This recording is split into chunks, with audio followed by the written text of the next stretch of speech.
Sur la frontière du Cameroun et du Nigeria, ce village vit quotidiennement sous la menace de Boko Haram, l'organisation terroriste la plus sanglante de la planète. Pour tenter de se protéger, les villageois ont créé une milice équipée de machettes, d'arcs et de flèches. Mais ils comptent surtout sur les soldats de l'armée camerounaise. Dans ce poste perdu au milieu des collines, l'homme qui commande, c'est le lieutenant Dang. Nous sommes poste avancé, Ding Ding. Chaque matin, l'officier met la pression sur ses hommes. Chef de poste, vite, vite, vite, vite. Mettez-les en batterie. Le poste est même équipé d'un mortier. Le lieutenant sait que Boko Haram est tout près.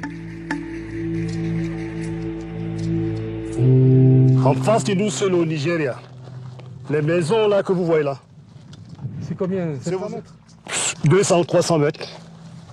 Mon travail, c'est de sécuriser la frontière, la population, pour qu'ils vivent en paix et empêcher toute incursion de Boko Haram.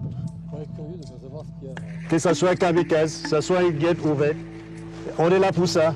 24 sur 24, on veille. Et si quelqu'un vient vers vous, qu'est-ce que vous faites? Si quelqu'un vient vers nous, on l'identifie à distance. S'il est menaçant, on finit avec lui. Boko Haram, jamais dans ce pays, on va les éradiquer très rapidement. Oui, Boko Haram, c'est fini. Nous sommes là pour vous. Boko Haram, ce sont quelques dizaines de milliers de combattants islamistes fanatiques qui font régner la terreur au cœur de l'Afrique. Le mouvement est né au nord du Nigeria, pauvre et à majorité musulmane, laissé pour compte par le sud chrétien et riche en pétrole. Boko Haram, c'est aussi un chef, Aboubakar Sheko, particulièrement dangereux.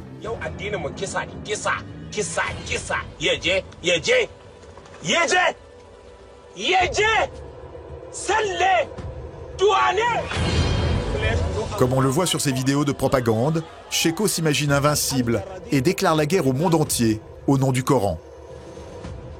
Son Obama ba zai kashe ni ba. Son François Hollande ba zai kashe ni ba. Son Queen Elizabeth ba zai kashe ni ba. Son arnan duniya ba zai kashe ni ba. A kasan Allah naka ne? Kasan Allah ya shimfiɗa dan abi Qur'ani. Sheko et ses 30 000 djihadistes ont des méthodes particulièrement sanglantes. Ils égorgent ou exécutent leurs ennemis sans pitié pour terroriser les esprits. Le coup d'éclat le plus médiatisé de Boko Haram, c'était le 14 avril 2014. Ce soir-là, un de leurs commandos incendie les bâtiments du lycée de la ville de Chibok et capture 276 élèves, toutes des jeunes filles âgées de 12 à 17 ans. Quelques jours plus tard, Boko Haram diffuse ces images d'elles. Elles récitent des prières musulmanes.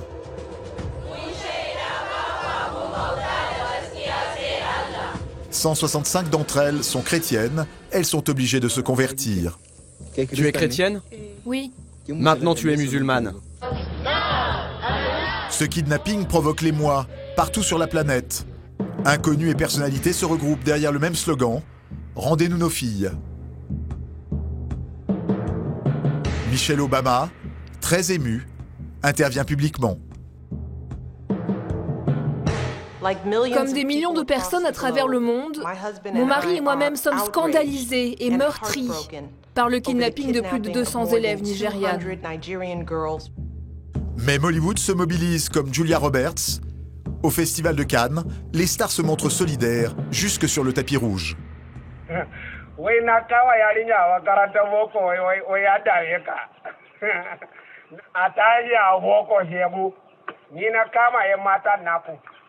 Zan sayar a kasuwa, wallahi. Akwai kasuwa na sayar da mutum. Allah ne ya ce in sayar, me shi ne ya umurce ni in sayar.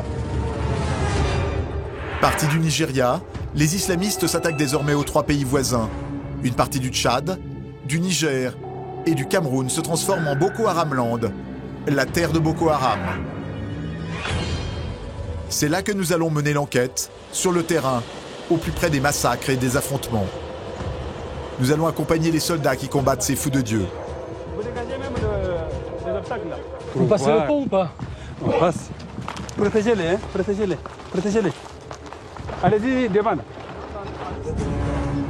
Nous interrogerons les populations qui souffrent de leurs exactions.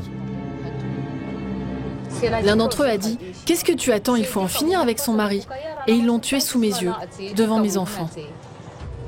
Nous allons aussi recueillir les témoignages des survivants d'attaques kamikazes. J'ai perdu mon lead. Voilà, c'était terrible.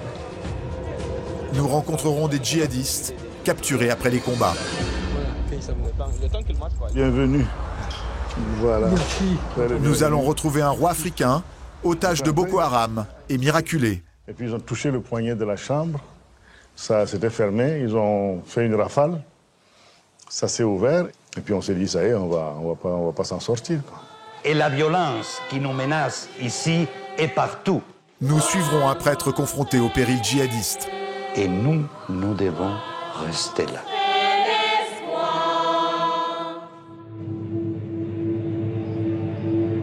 Notre enquête débute à Difa, au sud-est du Niger, à la frontière du Nigeria, au cœur de ce Boko Haram Land. Pour atterrir à Difa, on navigue à vue, car la piste est de la même couleur que le désert. Difa, une toute petite ville, a été plusieurs fois prise d'assaut par les djihadistes. Ils ont été repoussés à chaque fois. Sur le tarmac, des hélicoptères d'attaque Mi-24. Face à Boko Haram, c'est toute une coalition de pays africains qui mène le combat. Niger, Tchad, Cameroun, Nigeria. Un pick-up nous emmène sous bonne escorte à l'état-major de l'armée nigérienne.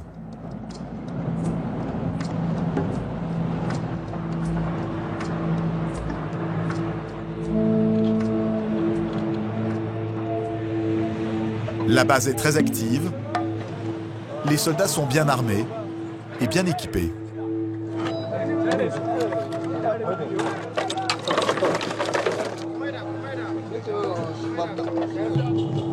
C'est dans ce bâtiment en dur que chaque matin à 10 h, les chefs militaires de la coalition se retrouvent pour une réunion d'état-major. Arrivent des officiers tchadiens et nigériens.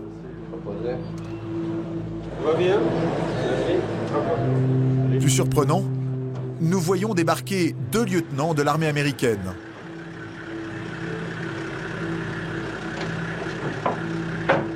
Visiblement, ils connaissent tout le monde.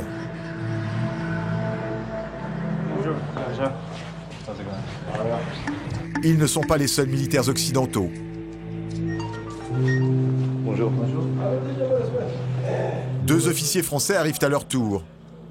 Un commandant de la Légion, détaché de l'opération Barkhane, plus au nord, au Sahel, et son adjoint. Face à la montée en puissance de Boko Haram, Français et Américains ont détaché quelques hommes sur place. Ils sont surpris de notre présence et ne souhaitent pas nous parler. Tous attendent cet homme, le colonel Moussa Barmou, qui commande les opérations en cours. Comme tous les matins, le colonel va faire le point sur les opérations militaires du jour. L'objectif pour nous est de débarrasser de notre frontière toutes les menaces Boko Haram. Ils ont des positions en territoire nigérien qu'ils ont aménagées, des positions qu'ils contrôlent. Une des missions du colonel, c'est de trouver où se cache le chef de Boko Haram. Pour l'instant, avec exactitude, je ne peux pas vous le dire, sinon la guerre serait trop facile, on va et puis on lui règle son compte. C'est quelqu'un qui est essentiellement très mobile. Il passe rarement la nuit, deux nuits de suite sur le même endroit. Il communique très peu, ce qui fait qu'effectivement, ce n'est pas facile de le repérer et de le neutraliser comme ça sur le champ.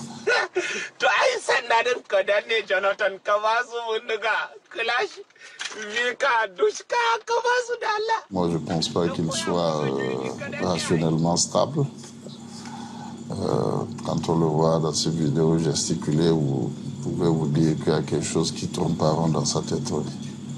Et puis surtout avec toutes les atrocités qu'il commet ou qu'il fait commettre, on ne peut pas rester vraiment zen comme ça pour quelqu'un qui fait toutes ces atrocités. À la fin de la réunion, nous interrogeons un officier nigérien. Il n'y a pas que des Nigériens, il y a vos alliés. Bien sûr, il y a les partenaires, les amis tchadiens et les autres partenaires aussi. Oui, les Français, les Américains. Non, les Français, ils assistent à la réunion, ils ne participent pas à la guerre. Oui. Vous ne participez pas à la guerre. Les militaires français font du renseignement. Ils mettent en commun leurs informations de terrain avec les armées africaines. Les Américains, eux, utilisent des drones, comme celui-ci, qui passe au-dessus du camp. Ils nous assistent dans les cadres de reconnaissance. Ils ont des avions qui nous font des reconnaissances. Et cette reconnaissance nous a vraiment permis à plusieurs reprises d'intervenir par hélico. Qu'il y a des présences des BH. On dit BH, c'est Boko Haram. Ah oui, eux, ils vous les repèrent et vous les détruisez. Exactement. Tic au tac. Les Américains ne font pas que du renseignement. Dans l'enceinte du camp, nous apercevons un fortin à la protection renforcée. Derrière les barbelés, à l'écart, des Américains. Ils forment une unité antiterroriste nigérienne.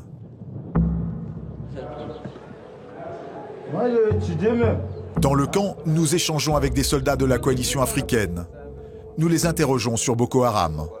Moi, je vais les qualifier comme des drogués, quoi. Donc, c'est des gens, c'est des voyous, connards. Tu ne vas pas aller égorger ton frère musulman. Tu ne vas pas aller mettre des bombes dans des mosquées. Et ce sont des connards, des hypocrites de l'islam. Oui, je le dis et je le répète, c'est des hypocrites de l'islam. Pour ces hommes, hors de question que Boko Haram envahisse leur pays. Il y a quelques jours à peine, les combattants islamistes ont essayé de franchir la frontière, distante de seulement 7 km. Sur place, nous découvrons des hommes embusqués dans des trous. Ils craignent une nouvelle attaque surprise des hommes de Boko Haram. C'est des emplacements individuels. Hein. On est protégé même à coup de mortier et on peut aussi se défendre. On peut tirer correctement et sans se faire voir par l'ennemi. La frontière est où là? Et à peine 150 mètres. 150 mètres. L'officier nigérien envoie des hommes à l'avant. Leur mission, reconnaître la zone pour déceler des combattants ennemis qui pourraient y être embusqués.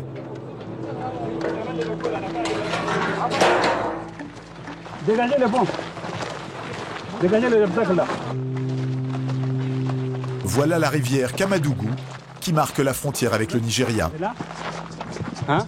Ils ont tenté ici à 3 reprises de franchir et de venir donc en force sur la position et ils ont été frappés, châtiés et repoussés. La preuve, ils ont laissé des cadavres ici. Vous connaissez ce que devant là? Allez-y devant. Et occupez carrément le terrain. Okay. Ils peuvent avoir des observateurs parce qu'il y a des arbres, il y a des grands arbres ici. Ouais. Mais bon, on fait toujours des reconnaissances. Les soldats n'hésitent pas à franchir la frontière. C'est la preuve. C'est le Nigeria comme ça. Protégez-les, hein? Protégez-les. Protégez-les. Régulièrement, ils y poursuivent les islamistes. La dernière attaque a eu lieu ici même il y a quelques jours. Des corps de combattants de Boko Haram jonchent encore le sol. Souvent, ils viennent droguer insensibles, avec armes, avec tout. À quoi vous le voyez qu'ils sont drogués? Mais quand ils sont blessés, ils continuent. Mais c'est-à-dire, même si vous tirez sur eux, ils vont venir. C'est-à-dire que même si vous tirez sur eux, ils vont venir. Même si vous les blessez, ils vont venir. Ah ouais? Oui. Sauf si peut-être vous avez atteint la tête. Bon, ça c'est fini. Mais si c'est l'organisme, si c'est le corps, là c'est zéro. Même si vous atteignez là c'est zéro, ils vont venir. Ils crient, ils font quoi? Ils ont la tactique, ils ont la fougue, ils ont la folie, ils ont la fureur de vaincre. Voilà. C'est un mouvement dangereux, très dangereux. Quelqu'un qui prend de la drogue, qui ne sait pas ce qu'il fait, qui perd sa conscience et qui attaque, qui tue les gens, qui égorge les gens, ne peut pas être un religieux, c'est pas possible. On ne peut comprendre aucune raison. Parce qu'il n'y a aucune nécessité de le faire. Il n'y a aucune nécessité de le faire. Et en plus de cela, donc la religion n'a jamais recommandé de faire ça. Jamais recommandé de faire ça. Ça, c'est des actes vraiment, c'est des actes de terrorisme, comme on dit là. C'est ça même le terrorisme. Hein. C'est à combattre. Tout simplement et à éradiquer une fois de bon. Cette bataille n'a pas fait que des morts. Les soldats ont réussi quelque chose de rare, capturer des combattants et des agents de Boko Haram qui espéraient conquérir la ville. Ils sont maintenant prisonniers au commissariat central de Difa avant d'être transférés dans la capitale. Boko Haram, ce sont eux.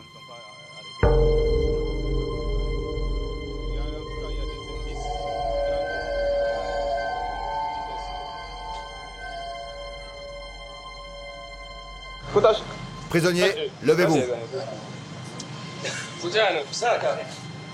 Ils obéissent à leur geôlier et gardent le silence. Avancez. En rentrant dans leur cellule, ils semblent inoffensifs, tout le contraire de ceux qu'ils sont sur le champ de bataille. Face aux violences de Boko Haram, l'armée du Nigeria est elle aussi accusée de graves exactions par Amnesty International. Selon un rapport militaire secret que l'Organisation des droits de l'homme a pu se procurer, les soldats procèdent à des exécutions arbitraires. Restez assis. Vous allez tous mourir, bâtards. Ces images ont été récupérées par Amnesty International. Ici, les prisonniers sont battus à mort. Là, des soldats versent un bidon de plastique fondu sur la peau de leurs captifs. Ici encore, les militaires exécutent des hommes dans des fosses communes que les prisonniers ont eux-mêmes creusées.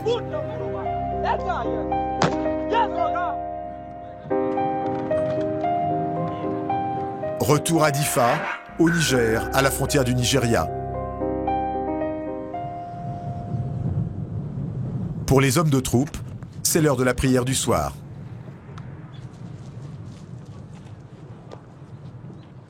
Pour le colonel, c'est l'heure du repas. Il dîne avec ses officiers de l'état-major. Cette nuit, ses troupes sont au combat. Elles veulent reprendre une petite ville aux miliciens islamistes.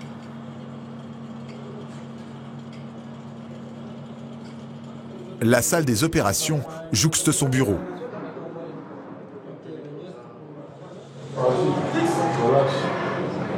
Bien, très rapidement, voilà la situation. Au niveau de Gashga, donc nos éléments viennent de prendre contact avec l'ennemi là-bas. La première réaction de ces colons que nous avons, c'est qu'ils sont venus attaquer le village de Dewa. La bataille contre Boko Haram se déroule au Nigeria voisin. Des soldats reviennent de la frontière. On est de retour d'un combat. On était au Nigeria. Ça leur appartenait. C'est pas des Sipkaou, de Boko Haram, au Nigeria.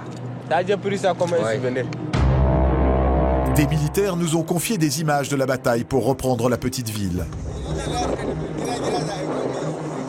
On y voit des matériels flambant neufs. Sur ce camion de l'armée tchadienne, un gros lance-roquettes multiple, dernier cri, de fabrication russe. On voit aussi des conseillers occidentaux, probablement d'ex-soldats employés par une société militaire privée financée par les États-Unis.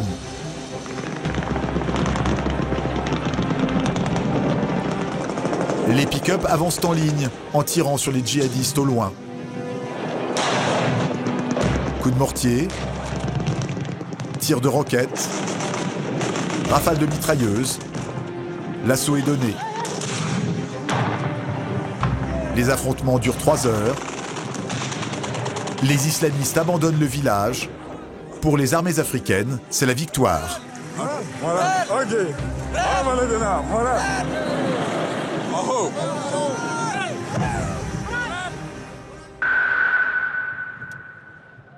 Au petit matin, nous obtenons l'autorisation de nous rendre sur place, sur le champ de bataille au Nigeria. Sur la route de l'aéroport, nous dépassons plusieurs véhicules des forces spéciales françaises.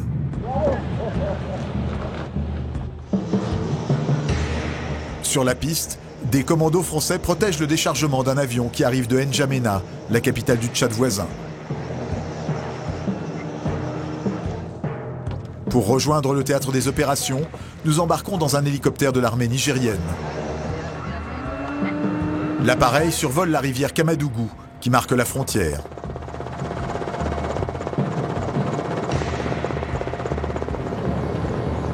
Nous posons le pied au Nigeria, là où les soldats ont passé la nuit après les combats.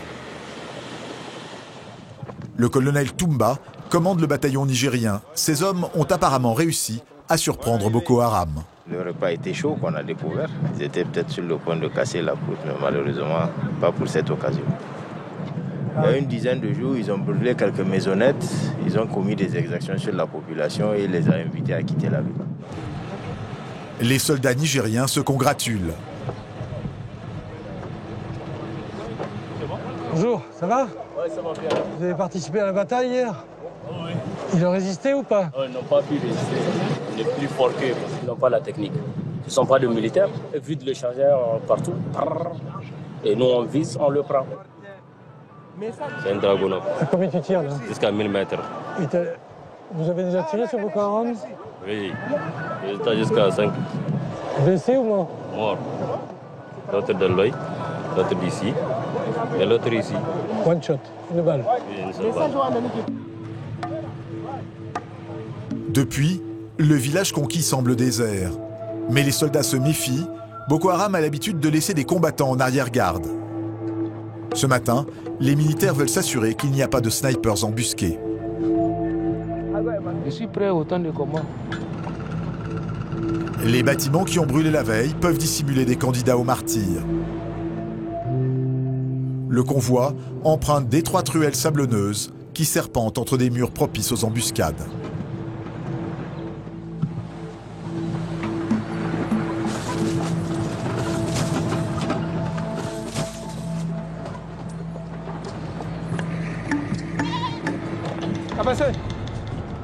La patrouille finit à pied.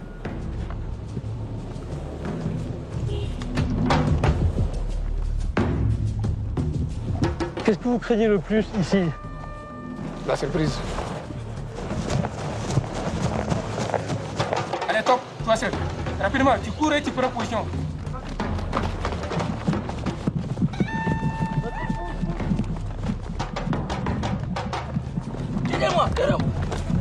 Après une heure de patrouille, tout est calme. Boko Haram semble bien avoir fui. On est content parce que si on est là, la population civile va revenir sur nos frères, sur nos mamans, sur nos sœurs. Donc on va défendre l'intégrité de notre pays et du pays voisin. On est fiers de ça. Nous quittons le champ de bataille.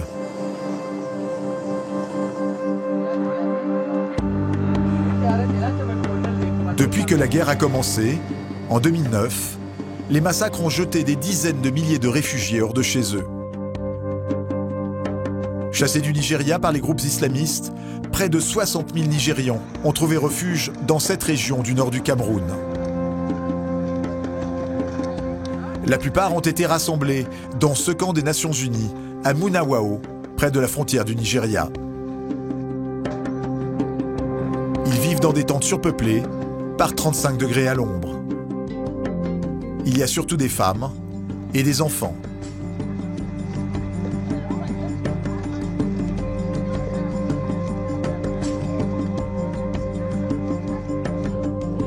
Tous victimes de raids et de massacres de Boko Haram, ils ont vécu des drames et perdu un ou plusieurs de leurs proches.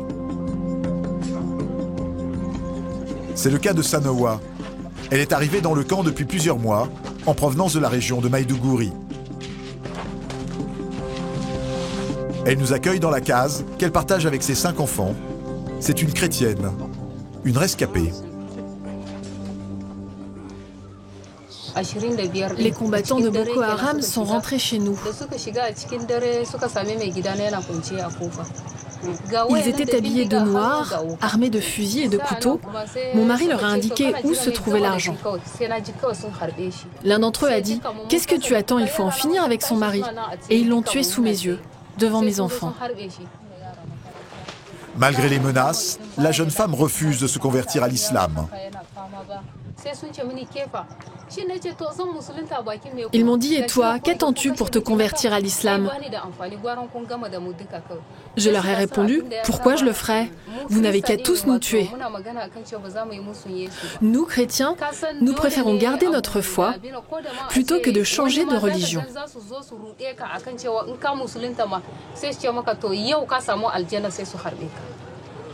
Pourquoi? Car même une fois convertis, les Boko Haram vous tuent quand même.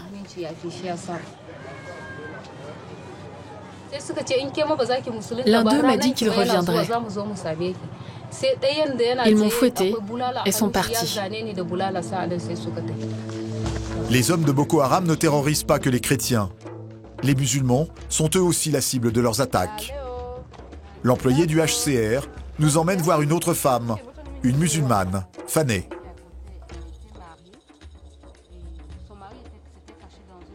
Je suis musulmane. Quand ils arrivent, le seul mot qu'on entend, c'est Allah Akbar. Mais je ne pense pas qu'ils soient musulmans. Les actes de Boko Haram ne reflètent pas la religion. Ils demandent qu'on épouse leur idéologie, qu'on s'allie à eux, et si on refuse, ils nous tuent. Elle aussi a payé avec sa famille un lourd tribut à la violence des islamistes. Elle a perdu son mari, mais pas seulement. Nous avons été attaqués par des hommes de Boko Haram.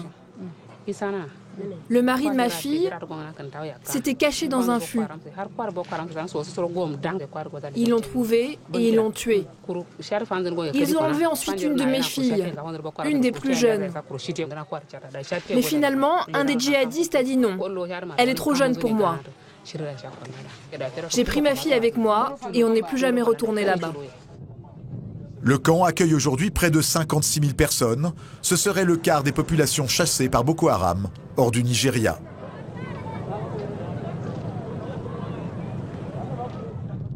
Depuis quelques mois, la menace Boko Haram a changé de visage et de terrain. Les djihadistes agissent désormais sur la frontière du Nigeria et du Cameroun, près de la ville de Marwa. Nous nous y rendons. C'est là que s'étend la nouvelle terre de conquête de Boko Haram. Pour les fanatiques islamistes, il n'y a pas d'État, ni de frontières, mais un califat au cœur de l'Afrique, où, comme en Syrie et en Irak, doit régner la charia. Nous atterrissons à Marwa. À l'aéroport, un avion américain de l'US Air Force apporte du matériel aux troupes camerounaises.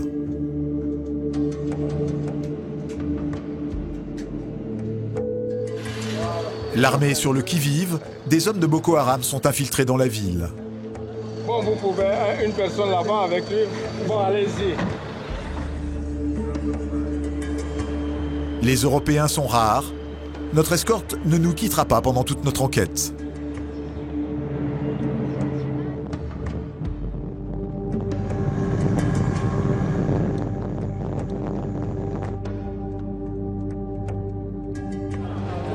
Pour nous protéger, l'entrée de notre hôtel a été transformée en poste de garde. La première crainte des gendarmes, ce sont les attaques. Aujourd'hui, les islamistes multiplient les opérations kamikazes parmi les civils et provoquent la psychose dans les rues. Sur les murs, les gendarmes collent des affiches pour donner des consignes à la population. Ça sert à comment est-ce que pouvoir identifier un civil pourra identifier un terroriste et des précautions à prendre pour éviter d'être explosé, de se faire exploser. L'affiche détaille le comportement présumé des terroristes.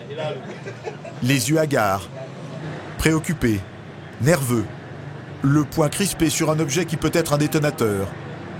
On peut même lire que les candidats au suicide se parfument. Ce serait un passeport pour accéder au paradis.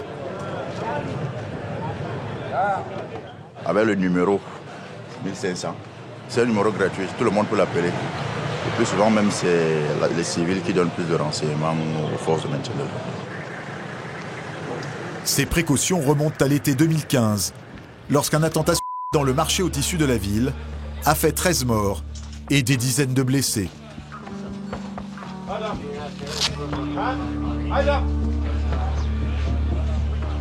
Aux urgences de l'hôpital, mal équipé, le personnel soignant est débordé. Des survivants sont couchés à même le sol des couloirs ensanglantés. La ville est sous le choc.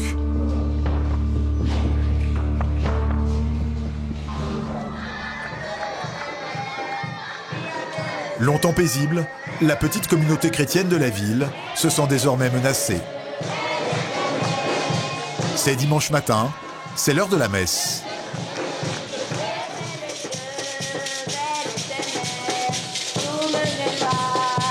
Le prêtre qui officie est un Espagnol, le Père Antonio.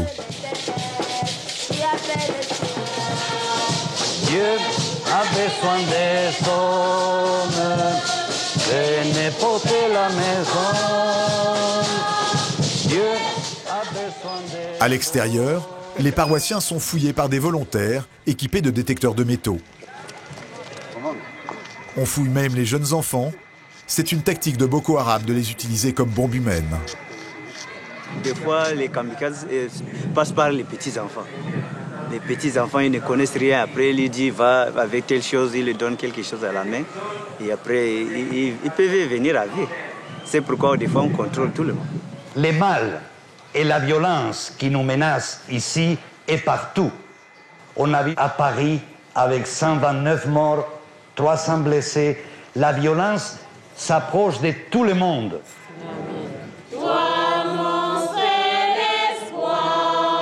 Pendant l'office, un guetteur monte la garde près du mur d'enceinte. Il veille à ce qu'aucun terroriste ne jette une bombe ou ne tire depuis la rue sur l'église. Depuis qu'on a fait ça au marché et au quartier Pont, on a tué beaucoup de gens et nous, on a pris notre travail en main. Il fallait sécuriser l'église. Qu'est-ce que vous craignez le plus? Les malfaiteurs, les terroristes, contre tout. Mais à Maroua, comme au Nigeria voisin, il n'y a pas que les chrétiens qui sont en danger. La ville est peuplée en majorité de musulmans. Ils ont déjà été frappés à plusieurs reprises par Boko Haram. La rue qui mène à une mosquée, la mosquée Yahya, est barrée. On craint les voitures piégées. Là aussi, un comité de vigilance palpe les fidèles un à un. Depuis un balcon, il y a même un guetteur qui surveille la foule. On est là parce qu'il y a les gens qui peuvent venir avec les explosifs. Il faut qu'on les fouille. Et les gens acceptent de se faire fouiller à peu près? Oui, non, ils sont acceptés. Ils connaissent les conditions qu'on vit maintenant.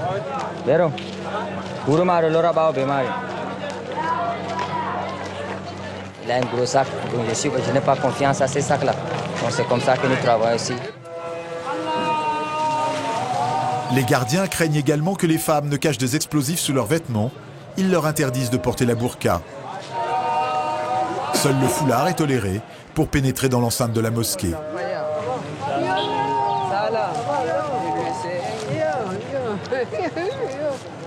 Des précautions qui n'empêchent pas les terroristes de frapper quand bon leur semble. C'est ce qui est arrivé tout près de la mosquée Yahya. Les terroristes ont piégé une enfant d'à peine une dizaine d'années, une petite mendiante. Son corps a été coupé en deux à la hauteur de la taille par la puissance de l'explosion. Lui a-t-on dit d'appuyer sur un commutateur ou un terroriste a-t-il déclenché sa charge à distance? Un carnage. Une vingtaine de personnes meurent sur le coup et une soixantaine d'autres sont gravement blessées.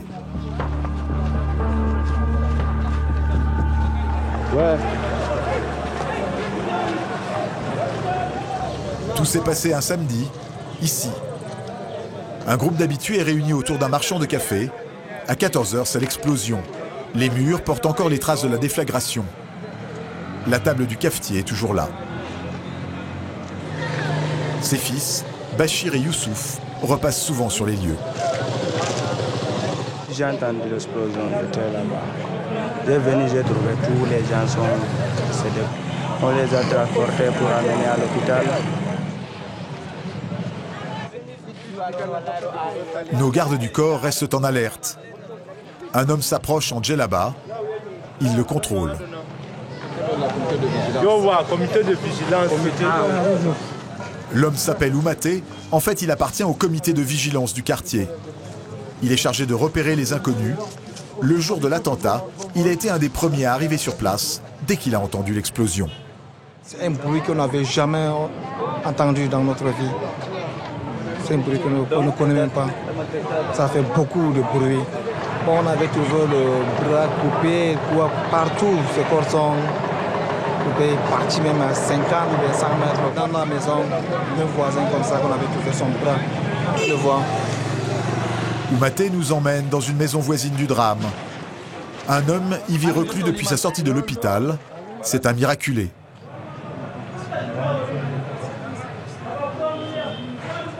Monsieur Moustapha, c'est un camarade. Bon, le jour d'explosif, il était là. Il était même blessé, il était même malade pour ça. Il a le bras cassé, il a les fractures partout. Il y a une fracture. Il y a une plaie ici.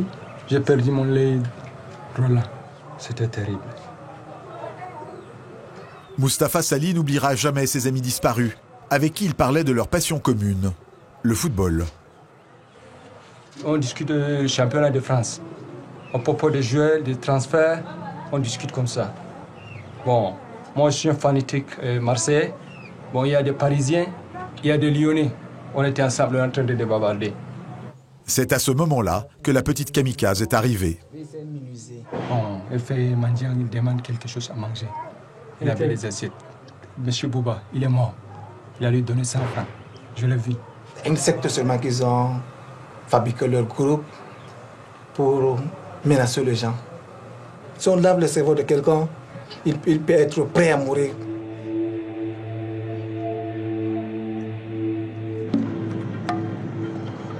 Ceux qui luttent en première ligne contre Boko Haram, ce sont les BIR, les brigades d'intervention rapide. Ils ont été formés par les militaires israéliens. Leur camp s'étend à la sortie de la ville. Le commandant Mlaté, le chef des opérations, connaît bien ceux à qui il a affaire. Face aux attentats suicides, les BIR apprennent à faire attention à de nouveaux indices. Je bloque et je commence la fouille. C'est pour déceler tout indice, soit les SIM, soit les clés USB. Pour vous, une carte téléphonique, c'est aussi important qu'une arme? Plus importante qu'une arme capturée. Une carte SIM, c'est une carte de téléphone qui peut avoir des informations, qui peut avoir des photos, qui peut avoir, avec une photo d'un lieu, on peut reconstituer le lieu, on peut retracer tous ces appels téléphoniques, on peut voir avec qui, avec quel correspondant, que ce soit ici, au Cameroun ou ailleurs, il est en contact. Ce matin, les BIR se forment à la police scientifique. Pour le test d'ADN, on a ce matériel. On frotte du bas vers le haut. Pour lutter contre les infiltrations des islamistes, les policiers utilisent le dernier cri de la technologie, une banque de données informatique dans laquelle ils stockent photos et ADN. Gauche. C'est un travail de police. Oui, c'est un travail de police judiciaire. Vous voyez, il y a cette transformation-là du guerrier. On passe à un guerrier plus intelligent qui peut passer d'une phase de coercition pure à une phase d'exploitation. La zone la plus sensible aujourd'hui, c'est le nord du pays, tout près du Nigeria, la région de Kolofata. Nous nous y rendons. Boko Haram n'hésite pas à y mener des coups de main en pleine ville et en pleine journée. À l'automne 2014, les djihadistes ont incendié les maisons de différents notables, tué plusieurs personnes et pris des otages. Derrière ce mur d'enceinte, ils capturent le maire, Seni Boukar, qui est aussi roi traditionnel, l'Amido comme on dit ici. Après 76 jours de captivité, le maire est libéré au cours d'un échange de prisonniers. Avec lui, 10 ouvriers chinois capturés alors qu'ils construisaient une route. Tous les otages sont sains et saufs et évacués par avion.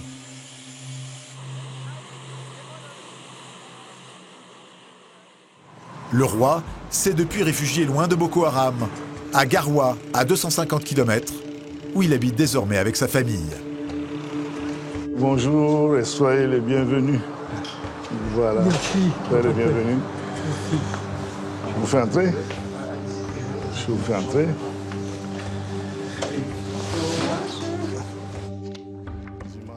Il nous montre des photos de sa propriété attaquée. où 2 de ses proches ont perdu la vie, exécutés par les islamistes. Alors là, c'est les dépendances. Il y a les 2 chambres côte à côte. Dans celle de gauche, il y a le marabout qui enseigne les enfants à la religion aux enfants, qui a été tué devant son Coran. Et d'à côté, c'est mon petit frère qui travaille à l'Assemblée et qui est venu au village pour un repos médical, qui a été également froidement assassiné. Ah, tout à fait. Ouais, la plus jeune des otages, là. Tu vas rester à côté de moi, là. Voilà. 6 de ses enfants et sa femme ont été capturés avec lui. Un miracle qu'il soit encore vivant. La famille n'est pas prête d'oublier le jour où les djihadistes ont attaqué leur maison à Kolofata. J'entends crier Allahu Akbar.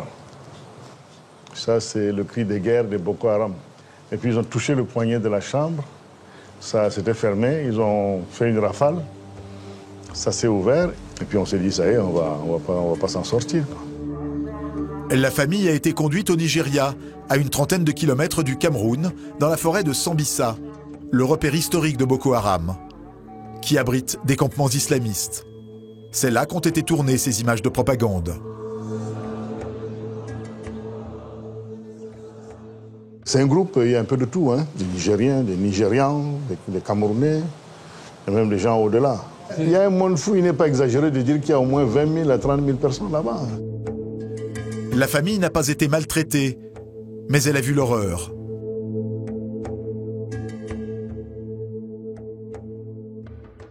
Pendant notre séjour, on a vu des gens se diriger vers un point, converger vers un point, comme s'ils allaient à un stade de football. Ils allaient à un point d'exécution des peines. Ça devait se faire de manière publique. Et puis voilà, donc on a vu les captifs qu'on a menés, qu'on a battés, on entendait les coups de feu, les brouhahas, les cris de victoire de tous les spectateurs. Quand des choses comme ça arrivent et qu'on vous dit que c'est des captifs, nous-mêmes étions des captifs et nous nous disions, mais est-ce qu'à quand notre tour? Selon que vous êtes considéré comme complice ou partisan de tout ce qui est symbole de l'État, l'armée, l'administration, etc., bon, on vous décapite. Chaque acte abominable de ce type, pour eux, c'est un bonus. Pour le paradis, c'est un bonus. Ils ont suivi la voie de Dieu, ils en sont convaincus. Ça fait 300 ans, dans leur mémoire, hein, que l'Occident et les Juifs ont opprimé l'islam. Ça, c'est leur conception des choses. Et que le moment est venu maintenant de remettre les choses en ordre. Pour eux, c'est un mouvement mondial. Ils disent, regardez ce drapeau-là, c'est le même en Syrie, en Irak, ceci, cela. Ce n'est pas un fait du hasard, ça dit que c'est un courant mondial. Ils ont dit effectivement aux Chinois qui étaient avec nous, ils disent, ne croyez pas que vous êtes, parce que vous êtes en Chine. Ils disent, même en Chine, nous irons. Il y a même déjà des musulmans là-bas, notre combat ira jusqu'à là-bas. Ils m'ont dit même de dire aux Chinois que, comme ils rentrent en Chine comme ça, il faut qu'ils se convertissent à l'islam. Et puis moi, j'ai traduit ça aux Chinois. Les Chinois me disent non, non, non. Moi, je dis, mais vous êtes con, il faut dire oui. Qu'est-ce que c'est que cette histoire-là? Ils me disent non, on ne peut pas le faire. Chez nous, c'est différent. Je dis, dites oui. C'était dingue. C'était ce soir-là. J'étais obligé de leur dire, ils ont compris, ils ont compris. Bon. Depuis l'enlèvement du roi-mère, les opérations militaires à Kolofata sont de plus en plus intenses.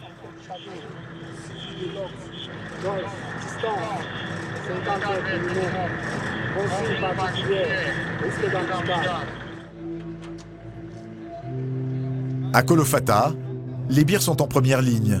Leur camp a subi plusieurs assauts et tentatives d'infiltration. Ils sont sur le pied de guerre 24 heures sur 24. Je pense que c'est mieux qu'ils nous attendent au niveau du checkpoint et on va continuer ensemble. Oui, c'est ça, demande de lui.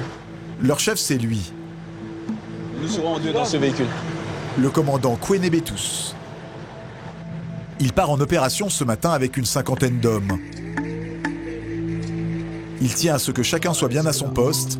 Il sait que chaque convoi militaire représente une cible de choix pour les djihadistes. À toute la task force, direction Tonga, point atteindre le PC.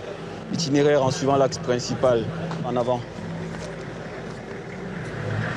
Plusieurs véhicules sont équipés de mitrailleuses lourdes.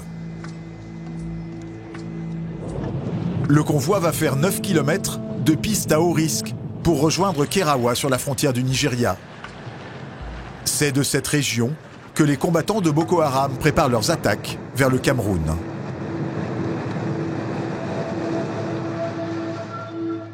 Boko Haram filme la plupart de ses attaques pour faire sa propagande sur Internet. On y découvre que les islamistes sont très bien armés grâce aux armes et aux munitions abandonnées par l'armée nigériane.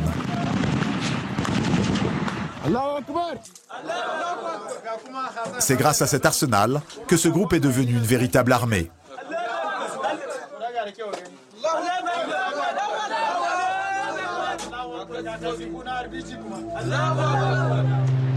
Il y a 4 jours, une mine a été détectée quelques minutes avant le passage du convoi du commandant.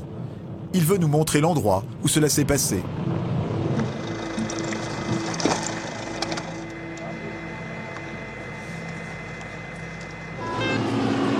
C'était où exactement? Et là, la mine a été exactement placée à ce niveau pour que le véhicule montant dessus puisse exploser. Ça n'a pas besoin de beaucoup de place, mais les dégâts sont inversement proportionnels à cette place que vous voyez. Voilà. C'est par source humaine, par des populations qui ont, à distance, observé la pose de cette mine que nous avons été informés. Elles nous en ont rendu compte et nous avons effectué une reconnaissance et nous l'avons neutralisée. Lima en avant. Ok, viens ici. Nous arrivons au village de Kerawa, tout près de la frontière du Nigeria. Salut les gars, ça va? C'est l'un des points d'infiltration des djihadistes pour pénétrer au Cameroun et étendre leur territoire dans l'Afrique francophone. Les checkpoints comme ça sont mis en œuvre pour limiter les risques d'attentats kamikazes puisque nous sommes des cibles potentielles. On va s'arrêter ici. Il y a beaucoup de monde au village, c'est jour de marché. Cette place a été le théâtre de plusieurs attentats kamikazes très récemment. Le dernier a été perpétré il y a 10 jours à peine. Les villageois haïssent ces islamistes qui les prennent sans cesse pour cible.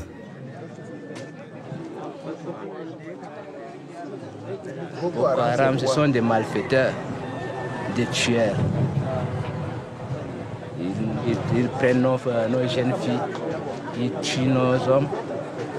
Ce sont des malfaiteurs. Nous sommes tellement inquiets. Nous, les musulmans, nous prions à ce qu'on les termine dans le monde. C'est des mauvaises choses, de mauvaises personnes. À toute la papa, je rappelle, bien vouloir augmenter la vigilance. Nous nous rapprochons de la frontière. Si l'ennemi se manifestait dans le secteur, ça doit constituer une opportunité pour le neutraliser en direct. Parlez. La frontière se trouve à environ 100 mètres de notre position actuelle, exactement là où cet engin blindé se trouve. Voilà, là c'est l'un des principaux points de franchissement entre le Nigeria et le Cameroun. Les derniers mètres vers la frontière sont les plus dangereux. L'officier choisit d'avancer entre les maisons. Lui et ses hommes pourraient s'y réfugier pour riposter, au cas où nous serions pris pour cible. Tout le dispositif, vigilance maxi. Le Nigeria commence de l'autre côté du lit de cette rivière asséchée. On se retrouve exactement au niveau du maillot qui représente la séparante entre Kerawa, Cameroun et Kerawa, Nigeria. De l'autre côté, les bâtiments semblent déserts, mais selon les soldats, il ne faut pas s'y fier. Boko Haram pourrait s'y cacher. Les forces de sécurité du Nigeria sont là? Non, à présent, il n'y a aucune force permanente de ce côté-là. Nous allons remonter, si vous permettez, au niveau de la plateforme là-bas. Parce que justement, de ce côté, il n'y a aucune force et donc nous ne contrôlons pas en permanence de l'autre côté de la frontière. Le commandant ne veut pas rester davantage à découvert. C'est une localité qui était auparavant occupée par l'administration et l'armée nigériane. Et L'armée a été obligée de décrocher à un moment et cette localité a été contrôlée par Boko Haram. Donc les impacts que vous voyez sur les murs sont des séquelles de cette époque. Suite à ces combats, la population avait déserté la localité et il ne reste plus que quelques civils dans cette localité. S'il y a des combattants de Boko Haram cachés dans les ruines, nous ne les verrons pas. Ça va. Bonjour. Bonjour. Comment ça va? Ça va bien? Ok. Les enfants sont l'avenir du pays. Et avec le travail que nous faisons, nous allons leur permettre, nous l'espérons, de recevoir l'éducation qu'ils doivent avoir. L'officier vient d'être averti que des hommes armés rôdent dans la brousse. On m'a signalé tout à l'heure une vingtaine de motos entre ici et Kolofata, soi-disant pour perturber notre action. Je dis, ben, tant mieux. Des complices dans le village pourraient avoir renseigné Boko Haram sur notre présence. Le commandant craint que les djihadistes ne tentent quelque chose. Regarde, il faut canaliser ces gens. Ce genre de personnes, il faut faire attention, non? On dit d'éviter les contacts entre les populations. S'il y a une bombe là-dedans, comment on saura? Il se méfie de tout le monde. Stop là-bas, décalez là-bas, une personne décale. Soulève ton habit. Tourne-toi. Soulève bien derrière. C'est bon, avancez. Vous faites ça systématiquement à tous les gens qui sortent du village? Oui, on fait ça systématiquement pour filtrer la population qui traverse Kirawa en direction de Kolofata. Pour eux, c'est bon, non? Pour eux, c'est bon, on les laisse passer. C'est embêtant d'être fouillé tout le temps? Oui, si c'est comme ça, là, c'est très bien. Parce que quelqu'un ne peut pas connaître la chose à cacher. Si on lève nos habits comme ça, là, s'il y a le bon, il peut connaître. S'il n'y a pas là, il passe. Le commandant préfère que nous reprenions la piste avant la nuit. Nous quittons les Bires.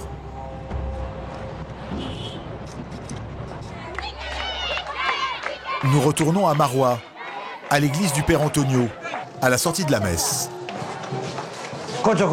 Depuis 17 ans en Afrique, le prêtre est un des derniers Européens de la région et il n'entend pas céder à la peur. Dans la sacristie, il répond à nos questions sans langue de bois. La prière compte, mon frère Patrick, la prière compte. Mais on prie pour nous rendre conscients que la paix nous manque, qu'on est menacé. Pour Boko Haram, vous êtes vraiment le diable. Ah ben c'est sûr que nous ne sommes pas bien vus, c'est sûr. Nous représentons beaucoup de choses qu'ils n'acceptent pas, mais bon. Et donc pour eux, nous représentons toutes les abominations. Avec courage, Fanta. Restons fidèles à nos engagements. Avec courage à la suite du Christ, restons fidèles à nos engagements. Les chrétiens sont très minoritaires dans le quartier de sa paroisse. Le Père Antonio connaît les risques qu'il encourt. Mais sa détermination est intacte. Si tu laisses pénétrer la peur par une petite porte dans le cœur, tu es fini. Tu dois quitter, tu ne peux pas rester. Et nous devons rester là. C'est ça qui est décisif. Plus important que ce que nous faisons, c'est que nous sommes avec ces peuples-là, dans ces moments difficiles. Et comment les combattre, c'est compliqué. Aujourd'hui, Boko Haram est affilié à Daesh, le groupe terroriste responsable des attentats de novembre dernier à Paris. Sur ces images filmées par Boko Haram et diffusées récemment par CNN, certaines des lycéennes de Chibok, otages du groupe islamiste, apparaissent toujours en vie. Le chef de Boko Haram, Abubakar Shekau, serait lui prêt à cesser le combat, à en croire sa dernière vidéo. D'autres combattants appellent au contraire à une intensification de la guerre.